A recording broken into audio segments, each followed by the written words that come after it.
Assalamualaikum warahmatullahi wabarakatuh. Alhamdulillah, wassalatu wassalamu ala rasulillah.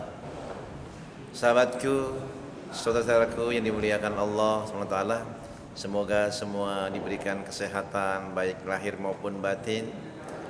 Ini di bulan Rajab, perbanyak doa munajat. Allahumma barik lana fi Rajaba wa Sya'bana wa balikna Ramadan. Ya Allah, berkahi kami di bulan Rajab, berkahi kami di bulan Sya'ban, sampaikan kami di bulan Ramadan.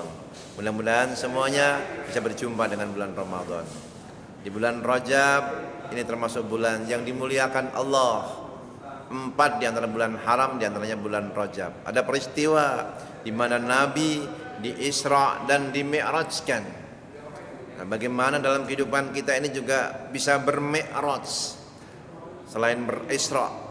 Isra artinya perjalanan di waktu malam, Mi'raj artinya naik menuju Allah. Kalau Nabi Muhammad Mi'raj langsung menuju Allah dari Masjidil Haram ke Masjidil Aqsa. Isra Mi'rajnya dari Masjidil Aqsa, kemudian menuju Rabb di langit pertama, kedua, ketiga, sampai ketujuh, sampai Sidratul Muntaha. Nah, kita juga bermi'raj.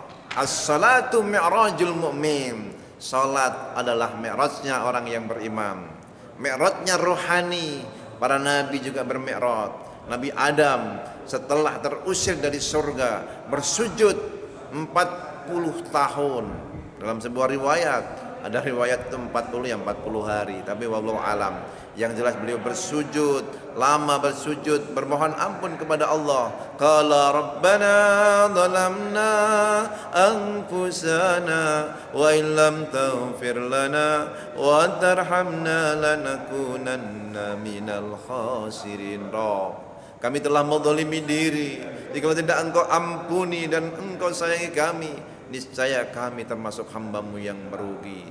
Sebelumnya Adam alaihissalam bertanya, ya Rabb, kalau aku bertobat, apakah engkau akan kembalikan aku ke dalam surga? Qala na'am. Kata Allah, ya.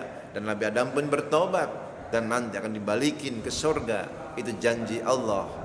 Pun kalau kita menyaksikan betapa Nabi Yunus alaihissalam juga bermi'raj rohaninya ketika Nabi Yunus alaihissalam dia meninggalkan kaumnya, 100.000 kaumnya untuk didakwahi, tetapi tak satu pun mau menyambut ajakannya. Yunus marah, fa'abaqa, dia tinggalkan, minggat dari kaumnya bersama dengan 8 orang di kapal yang ditumpanginya. Maka badai pun membuat kapal itu goyang ketika diundi bahwasanya Yunus fakana minal mudhadin, termasuk yang mendapatkan undian itu. Anda orang soleh, jangan tinggalkan kami. Anda orang soleh tidak mungkin. Undi lagi, ketika diundi Yunus sampai yang ketiga Yunus, mereka melarang, tapi Yunus pun melompat. Kenapa? Memang dia yang salah telah meninggalkan kaumnya. Mungkin bagi kita meninggalkan umat yang rusak, yang dia tidak mau diajak menyembah Allah, enggak dosa. Tapi bagi seorang nabi itu sebagai sebuah kesalahan besar. Ditelan oleh ikan nur dalam 3 kegelapan, gelapnya lautan, gelapnya perut ikan, gelapnya dunia. Yunus bermi'raj rohaninya sambil berucap, la ilaha illa anta subhanaka inni kuntu minadh dhalimin. Tiada Tuhan melainkan Engkau ya Allah, Maha suci Engkau ya Allah, sesungguhnya diriku termasuk orang yang zalim. Maka selayaknya kita pun bermi'raj. Tiada Tuhan melainkan Engkau, kalimat tauhid membuat kita dekat dengan Rabb. Subhanaka, bertasbih mensucikan Allah. Inni kuntu minadh dhalimin. Bagaimana caranya merasa diri ini zalim, banyak dosa, banyak hilaf, seperti Nabi Adam, qala rabbana zalamna anfusana, baru mendapatkan rahmat. Inni kuntu minadh dhalimin, baru mendapatkan selamat. Apakah ini berlaku hanya buat Nabi Yunus? Ya Rasulullah, apa kamu tidak membaca ayat berikutnya? Kadzalika numjil mu'minin, demikian kami juga selamatkan orang-orang yang beriman. Kita pun kalau merasa salah, merasa khilaf, banyak dosa kita banyak, tapi ampunan Allah lebih banyak. Khilaf kita banyak, maghfirah Allah lebih banyak. Terus ayo kembali kepada Allah, sebagaimana Adam telah kembali, Adam alaihissalam telah kembali, Yunus alaihissalam pun kembali mensucikan Allah, bertauhid dan mohon ampun, akhirnya diselamatkan.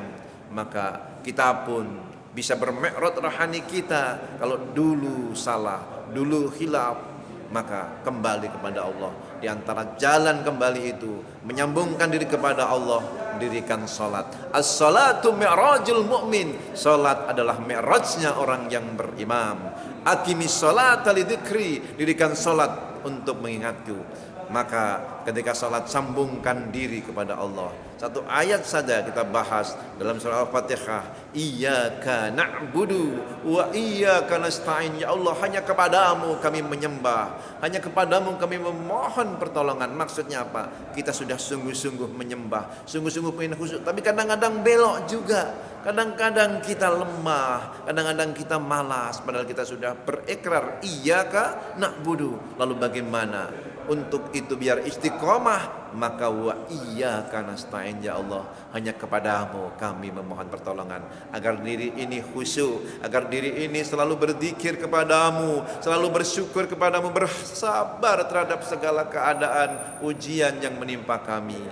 Maka hanya kepadamu juga kami minta pertolongan untuk bisa taat, untuk bisa syukur, untuk bisa bersabar. Semoga Allah golongkan kita sebagai hamba-hambanya yang bermi'raj rohaninya menghadap Rabb, bukan hanya khusyuk ketika sholat, tapi juga khusyuk setelah sholat, bisa bermusyahadah dan bermuraqabah, merasa diawasi oleh Allah. Bisa bermusyahadah artinya apa-apa yang terjadi itu sudah benar-benar adalah kehendak Allah, kemudian ditetapkan oleh Allah. Maka kita harus bisa menerima dan bermuraqabah, kita merasa diawasi oleh Allah. Semoga dapat dipahami dan dapat diamalkan, dan Allah mi'rajkan rohani kita sebagaimana Nabi Muhammad SAW telah mi'raj ke Sidratul Muntaha. Walaqad ra'ahu najlatan ukhra inda Sidratil Muntaha indaha jannatul ma'wa. Kalau sudah begitu, maka di sisinya surga ma'wa. Demikian, mudah-mudahan dapat dipahami dan dapat diamalkan. Allah kumpulkan kita semuanya kelak dalam surganya. Amin ya rabbal alamin. Subhanakallahumma wa bihamdika asyhadu an la ilaha illa anta astaghfiruka wa atubu ilaik. Wassalamualaikum warahmatullahi wabarakatuh.